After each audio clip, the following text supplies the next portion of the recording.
आगे बढ़ेंगे और खबर शामिल कर लेंगे भक्कर से। हमारे city bureau chief Rizwan Aulakh की रिपोर्ट के मुताबिक जहां पर मुल्क भर की तरह भक्कर में भी 23 मार्च के हवाले से कई तहसील्स में तकरीबात का अहतमाम किया गया। मुल्क भर की तरह भक्कर में भी यौम पाकिस्तान के सिलसिले में मुख्तलिफ तहसील्स पर तकरीबात का इनेकाद किया गया। मरकजी तकरीब डिप्टी कमिश्नर ऑफिस के सब्जाजात में मुनक्किद की गई, जिसमें मुख्तलिफ महकमों के अफसरान के अलावा स्कूल के बच्चे और अहले भक्कर ने भी शिरकत की। डिस्ट्रिक्ट पुलिस ऑफिसर ने परचम कुशाई की। पुलिस और रेस्क्यू 1112 के चाको चौबंद दस्ते ने परचम की सलामी पेश की।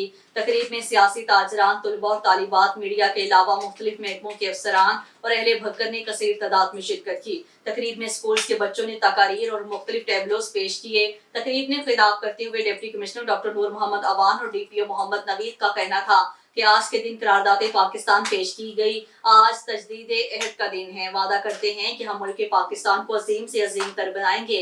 हम तजदीद अहद करते हैं कि मुल्क की तामीर और तरक्की में अपना किरदार अदा करते रहेंगे। स्कूल्स के बच्चों ने मिली नगमे, टैबलोस और शो पेश किए।